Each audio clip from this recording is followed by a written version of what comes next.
오늘 우리 또 성가대 오늘 또 찬양에 또 많은 감동을 받았습니다. 우리가 잘 알고 있는 복음 성가지만 우리도 나의 일생에 꿈이 있다면 이 땅에 빛과 소금이 되어서 또 가난한 영혼, 지친 영혼을 주님께 인도하는 하나님의 귀한 백성으로 또 자녀로 쓰임받기를 바랍니다.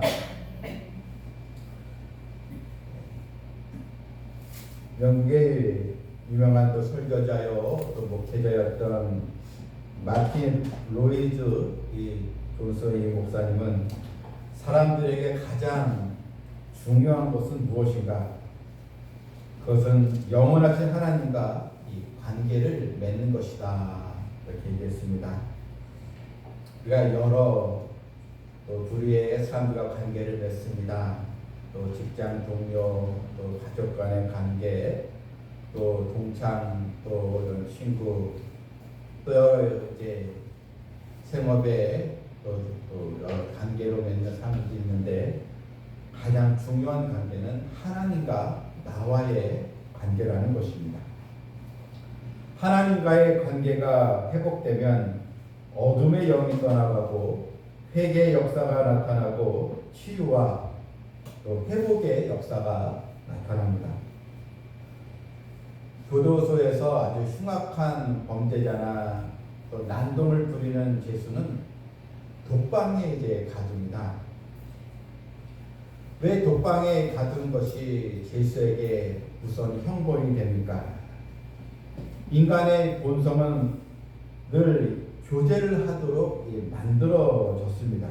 그런데 이 관계가 단절되고 혼자 이 독방에 갇히게 되면 또 정신적으로 육체적으로 고통이 찾아오고 또 두려움이 찾아오고 인간을 더 황폐하게 만들어버리기 때문에 그런 흉악한 범죄자는 또 독방에 이제 가두게 되는 것입니다.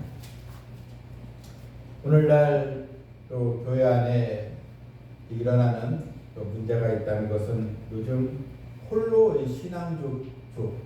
홀로 신앙생활하는 사람들이 많이 또 있다는 것입니다. 코로나 영향도 있겠지만 우리 성도들 가운데 예수님을 믿는다고는 말을 하는데 자기는 아무런 간섭도 받지 않고 교회에 대해 소속하지 않고 혼자 말씀 듣고 또 인터넷 통해서 또 설교 듣고 이렇게 그냥 편하게 이제 신앙생활하는 사람들이 점점 늘어나고 있다는 것입니다. 그렇게 되면 하나님과의 더 풍성한 친밀한 관계를 사실 맺을 수가 없습니다. 성경은 너희는 서로 사랑하라, 서로 기도하라 했고 또 모이기에 힘쓰라 이렇게 알려줬습니다. 바로 신앙도 이 관계가 중요하다는 것입니다. 우리의 신앙생활의 1순위는 바로 하나님과 바른 관계를 유지하는 것입니다. 왜냐하면 하나님과 좋은 관계를 맺고 우리가 살아갈 때 어떤 문제도 어려움도 우리는 이겨나갈 수가 있기 때문입니다. 구약성경 이 사사기에 보게 되면 이스라엘 백성들이 하나님과 좋은 관계를 맺을 때 이 사사들의 지도를 받고 말씀을 따를 때는 언제나 그 사회는 그 시대는 태평성대를 이루고 평안이 찾아왔습니다. 그런데 이스라엘 백성들이 하나님의 말씀을 거역하고 하나님이 아닌 이방 우상을 또 섬기고 이방 나라를 또 쫓아가고 하나님의 말씀을 멀리할 때 항상 그 시대는 환란이 찾아오고 전쟁이 찾아오고 또 가뭄이 찾아오고 그런 일이 반복적으로 일어났습니다. 이스라엘 백성들은 이때 너무나 힘들면 또 하나님 앞에 기도합니다. 그 하나님은 그들을 긍휼히 여기시고 또 사사를 또 보내서 백성들을 또 구원해 주시기도 했습니다. 여러분, 하나님을 잘 믿는 백성 또 하나님을 잘 믿는 나라는 부강해지고 축복을 받습니다. 또한 하나님을 잘 믿는 그런 또 이 기업 또 생업의 현장, 여러분 하나님의 축복이 있습니다. 하나님을 잘 믿는 이 개인도 하나님의 축복과 은총을 받게 됩니다. 인류 역사를 이렇게 보게 되면 주의를 잘 지키는 이 나라는, 또 말씀을 잘 듣고 받은 나라는 번영하고 늘 축복을 이게 받았습니다. 반면에 하나님을 믿지 않고 이 주일날에 전쟁을 일으킨 나라들은 다 하나같이 이 전쟁에서 패했습니다. 히틀러가 1813년 10월 17일 주일에 영국을 침공하였다가 웰링턴 전쟁에서 패하고 말았습니다. 일본도 1941년 12월 8일 주일 새벽에 진주만을 기습 침공했다가 결국 원자 폭탄 세례를 받고 망했습니다. 북한 김일성이 1950년 6월 25일 주일 새벽에 남침하였다가 메가더 장군의 인천 상륙단 성공으로 다시 북한으로 쫓겨났습니다. 지금도 기독교 서구 사회는 비교적 잘 사는 나라들이 많습니다. 하지만 하나님 믿지 않는 대부분의 나라는 가난한 나라들이 또 많습니다. 지정학적으로 중국, 러시아, 북한의 공산 치하에서 대한민국이 자유를 지킨 것은 기적이고 하나님의 은혜입니다. 또한 우리나라가 전쟁의 잿더미에서 경제 성장을 이루고 이 중진국에서 선진국 이 대열에 들어간 유일한 나라가 된 것도 바로 급속한 복음 전파로 인한 하나님의 바로 은총이요, 한국 교회와 성도들의 바로 기도였기 때문입니다. 우리 인생도 마찬가지입니다. 하나님과의 관계를 바르게 가지고 있으면 여러분 범사가 잘 되고 강건해지고 평안한 삶을 살게 됩니다. 반면 하나님과 관계가 어긋나면 여러분 그때부터 여러 꼬이는 문제가 더 생기고, 또한 환란이 생기고 불화가 찾아오고, 또 질병이 생기고, 또 가정에 또 분란이 일어나고, 여러 괴로운 일들이 또 발생이 되게 되는 것입니다. 삶의 여러 가지 문제를 만났을 때 우리는 한번 그 원인이 어디에 있는가 곰곰이 생각해 봐야 합니다. 물론 여러 또 이유들이 있겠지만 무엇보다 나는 하나님과 관계가 바르게 되어 있는가, 하나님과 관계가 어긋나서 내가 이러한 또 징계를 받고 있지 않는가, 그것을 우리가 잘 점검해서 먼저 하나님과의 관계를 우리가 최우선으로 삼는 성도들이 되어야 될 줄 믿습니다. 오늘 말씀을 보게 되면 이 구약의 호세 선지자가 이스라엘 백성들에게 간절함으로 호소하는 그런 내용이 바로 무엇입니까? 너희는 여호와께로 돌아오라는 것입니다. 요즘은 사회에서 자주 사용되는 말이 소통의 문제입니다. 이 사회의 문제는 무엇이고 다 소통의 부재라는 것입니다. 정치들도 소통이 되지 않으면, 또 여당 야당 이게 단절이 되면 여러분 나라가 어떻게 제대로 갈 수가 있겠습니까?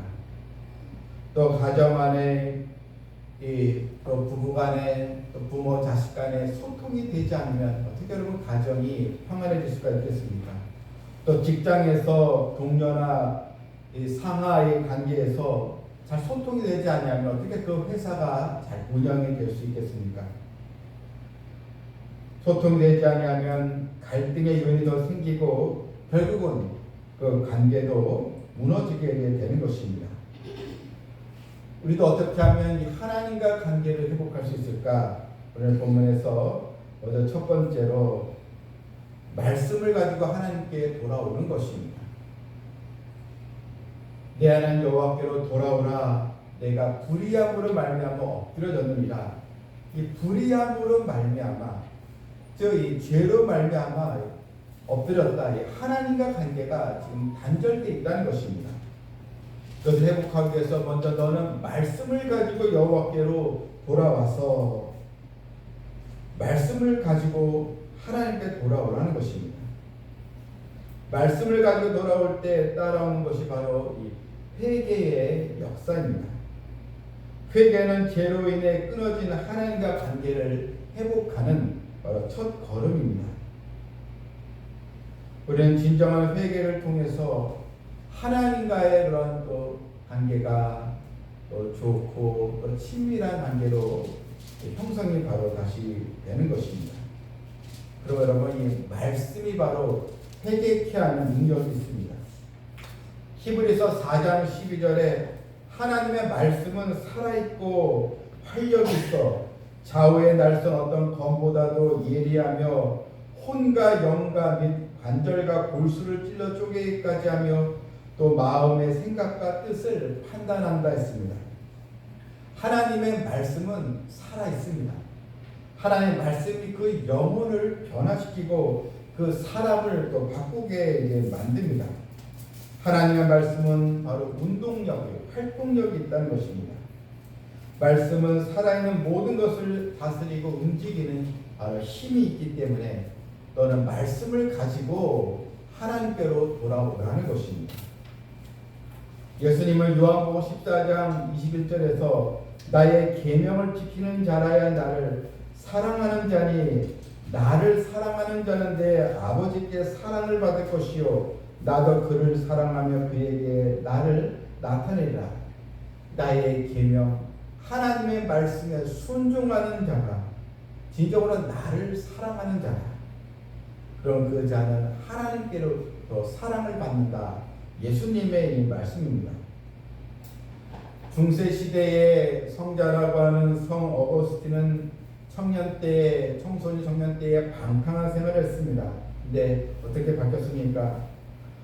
그러나 로마서 13장 12절에 하나님의 말씀을 들었습니다. 밤이 깊고 낮이 가까웠으니 육신의 일을 도모하지 말라.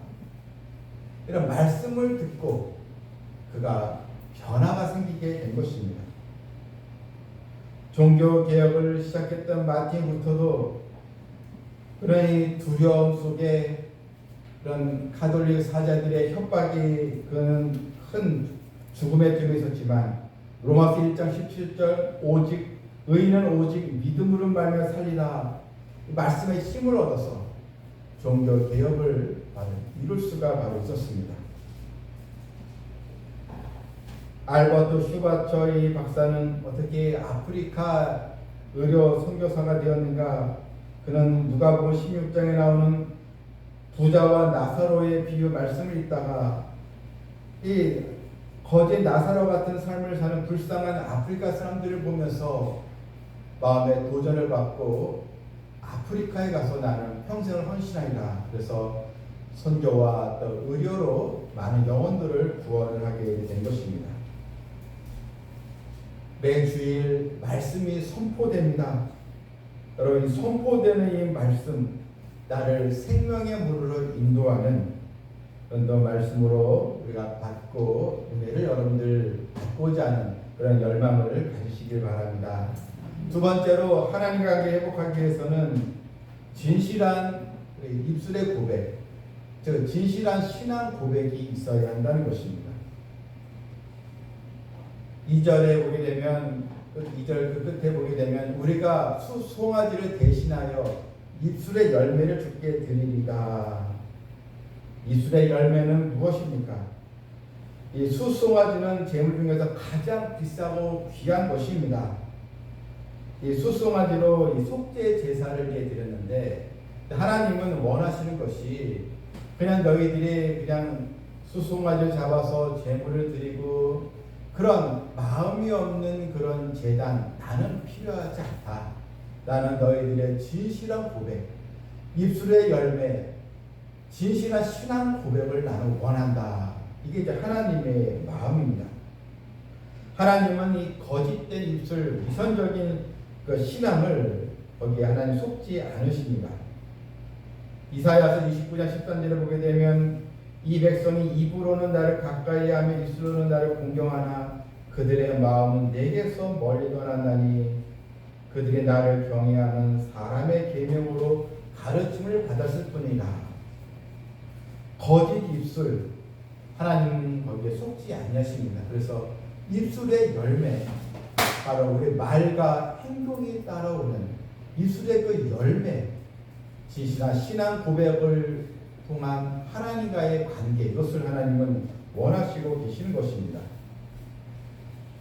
하나님은 백성들에게 너는 말씀을 가지고 여기 돌아와서 아래 길을, 즉 이렇게 한번 너희들이 선언을 해보라는 것입니다. 하나님 모든 불의를 제거하시고 선한 바를 받으소서.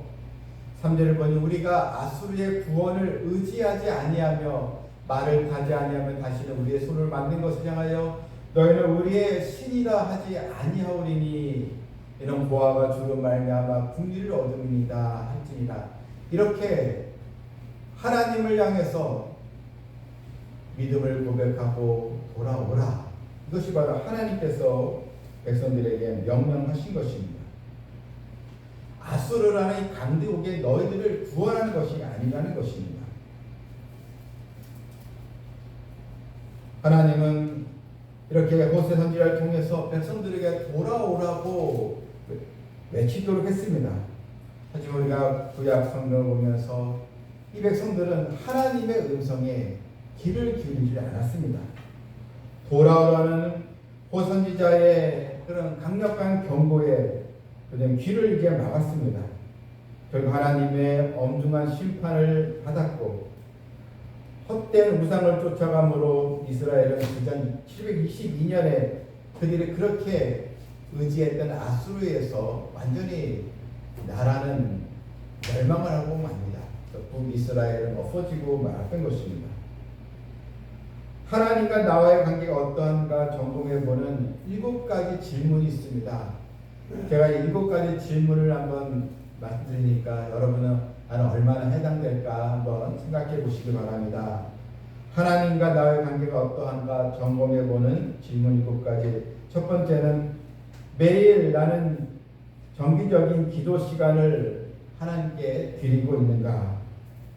기도는 하나님과의 친밀한 교제의 바로 핵심이라는 것입니다. 매일 또 정기적으로 기도하고 있는가? 두 번째, 나는 하나님의 말씀을 꾸준히 읽고 있는가? 말씀은 바로 하나님께서 자신을 계시하는 통로이기 때문에 늘 이 말씀을 내가 붙들고 있는가? 세 번째는 일상생활에서 하나님의 임재와 인도하심을 느끼고 있는가? 소소한 일상에서도 하나님의 손길을 나는 바라고 체험하고 있는가? 급한 문제가 있을 때 나는 즉시 기도하면서 하나님의 임재를 체험하느냐 하는 것입니다. 네 번째로 죄를 지었을 때 나는 회개하고 용서를 구하고 있는가? 자신의 이런 죄를 발견하느냐 하는 것입니다. 사람은 죄를 안 짓고 살아갈 수가 없습니다. 평균적으로 사람은 말과 행동으로 하루에 3번 이상 죄를 짓는다는 통계가 있습니다. 하루에 3번이면 여러분 한 달이면 거의 90개 100번 되지 않겠습니까? 죄를 안 짓고 살아갈 수 없는데 그만큼 내가 죄에 대해서 민감하며 하나님 앞에 죄에 대한 그런 회개를 하고 있느냐, 바로 이런 질문입니다. 다섯 번째로 삶의 어려움이 찾아오면 하나님의 선한 계획을 신뢰하며 평안을 누리고 있는가? 어려움 속에 불안하고 원망하는 것이 아니고 하나님을 더 신뢰하고 있느냐 하는 것입니다. 여섯 번째는 나는 다른 사람들에 대해서, 이웃들에 대해서, 나와 관계된 사람들에게 사랑과 용서의 마음을 가지고 있는가? 정말 진정으로 내 이웃, 내 주변에 있는 사람들, 나와 관계된 사람들에게 나도 주님께 용서를 받았는데 이 용서의 마음으로 살아가고 있는가? 마지막으로 주님의 교회 안에서 섬김과 나눔에 내가 또 믿음으로 또 참여하고 있는가? 교회의 공동체 또 생활에 얼마나 참여하느냐, 이것입니다. 지금 나는 어떤 고백을 하나님께 드리고 있습니까? 어떤 사랑을 또 드리고 있습니까? 하나님에 대한 사랑, 나도 변치 않는 믿음으로 가지고 있습니까? 거짓 없는 진실한 고백으로 하나님과 관계를 회복하는 성도가 되어야겠습니다. 세 번째로는 이슬과 같은 하나님의 은혜를 받아야 한다는 것입니다. 하나님의 은혜가, 즉 하나님의 은혜를 내가 체험하고 은혜를 받아야 하나님을 더욱 사랑하게 된다는 것입니다. 5절에 보게 되면 내가 이스라엘에게 이슬과 같으리니 했습니다. 이슬과 같으리니 그가 백합과 같이 피겠고 레바논 백희목같이 뿌리가 박힐 것이다. 이스라엘의 지역은 요단강 지역을 제외하면 대부분 땅이 건조한 이 지역입니다. 오래 나일강이나 있는 이집트는 참 비옥한 이 땅인데 이스라엘 이 지역은 아주 건조한 지역인데 어떻게 농사를 지고 열매를 맺겠습니까? 비도 잘 오지 않습니다. 그런데 바로 이스라엘에게는 이슬이 자주 내린다는 것입니다. 그래서 이슬이 그 수분 역할을 한다는 것입니다. 초목이 자라는데 비는 반드시 필요합니다. 그런데 우리가 알아야 할 것, 만약 여러분 비가 계속 온다면 여러분 농작물이 자랄 수 있을까요? 비가 계속 온다면 이 초목이나 이 농작물은 썩어가는 것입니다. 비는 바로 꼭 필요할 때, 특별할 때 와야 되는 것입니다. 성경은 이른 비와 늦은 비, 파종할 때 또 추수하기 전에 꼭 필요할 때 이른 비와 늦은 비를 내가 너에게 주리라. 이 비가 필요한 것입니다. 지금 강릉 지역에 아주 극심한 가뭄이 있는데 참 다른 지역은 비가 계속 오는데 그 지역만 또 피해서 안 오니 참 안타까운 마음이 또 듭니다. 네, 기후제를 또 드린다고 하니 그런 모습을 보니까 더 이제 목회자로서도 안타깝기도 한데, 그만큼 여러분 이 꼭 필요한 그 비가 또 있어야 되는 것처럼 여러분 또 비가 없는 지역에 하나님은 이슬을 내리신 것처럼 우리도 이 은혜의 이슬을 받아야 합니다. 왜 성경은 그것을 저의 폭포서 같은 그 은혜 이렇게 얘기하지 않냐고, 이슬과 같은 이렇게 표현한 이유가 무엇입니까? 여러분 한 번에 큰 은혜를 받고자 한 번에 큰 축복을 받아야지 이렇게 여러분 기도하기보다는 날마다 은혜에 젖어 이슬과 같은 그런 축복을 더 구하시길 바랍니다.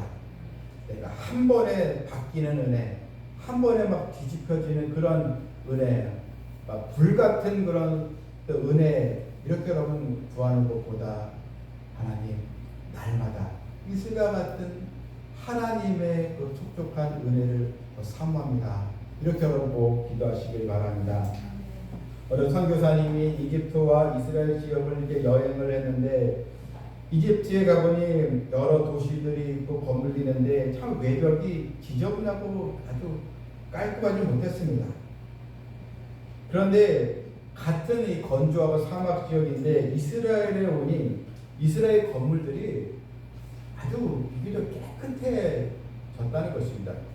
깨끗하다는 것을 청소한 것도 아닌데 왜 그럴까 했더니 거기에 사는 사람이 말하기를 이스라엘 지역에는 1년 365일 가운데 260일이 늘 그 이슬이 많이 내린다는 것입니다. 그래서 그 이슬이 내리면서 그 건물의 먼지들이 잘 씻겨져 간다는 것입니다. 여러분 그래도 그 이슬이 먼지를 씻기는 것처럼 하나님의 은혜의 이슬을 받음으로 나의 죄가 씻겨지고 나의 못난 자가 또 씻겨지면서 하나님의 축복을 받는 백성으로 우리가 쓰임을 받아야겠습니다. 하나님과 관계가 회복되지 않고서는 그 예배는 무의미합니다. 하나님과의 교제가 없이는 성도 간의 참된 교제를 이룰 수가 없습니다. 또 우리가 헌신도 또 선교도 하나님과 관계가 깨지면 그것도 이 봉사도 섬김도 큰 의미가 이제 없는 것입니다. 예수님은 요한복음 15장 5절에서 나는 포도나무여 너희는 가지라. 나를 떠나서는 너희가 아무것도 할 수 없음이라 했습니다. 나를 떠나서는 아무것도 할 수 없다. 그러니까 주님과 관계가 단절돼서는 아무것도 할 수가 없는 것입니다. 오늘날 정보와 기술, 물질은 풍요하지만 정작 마음은 공허하고 방향을 잃어버린 시대가 되었습니다. 과도한 경쟁, 성과지상주의, 물질주의는 인간의 본질적인 갈망을 채우지 못합니다. 이럴 때 우리는 시편 73편 말씀 하나님께 가까이 하는 것이 내게 복이라. 하나님과의 관계를 더 지속적으로 맺는 성도들이 되어야겠습니다. 믿음이 무너지는 것은 환경 때문이 아니고 하나님과의 바른 관계가 바로 없기 때문입니다. 성경에 나오는 수많은 믿음의 선조들은 다 큰 곤란과 어려움, 환난 속에서도 하나님과의 관계를 늘 맺었기 때문에 그들은 사명과 사역을 잘 감당할 수가 있었습니다. 화초나 나무가 물을 공급받는 방법은 두 가지입니다. 뿌리로 땅속에 있는 물을 빨아들이는 방법과 하늘에서 내리는 비나 이슬을 받아들이는 것입니다. 여러분, 우리 삶에 은혜의 샘이 넘쳐야겠습니다. 하늘 문이 닫히지 않도록 기도하는 것도 소홀히 하지 마시고, 무엇보다 하나님 앞에 참된 예배자로서의 입술에 고백이 있는 열매가 있는 삶으로 우리가 나아가면서 은혜의 샘이 막히지 않도록 하나님 관계를 최우선으로 삼는 성도여 사랑 나의 자녀들이 되기를 주님의 이름으로 축원합니다. 아멘.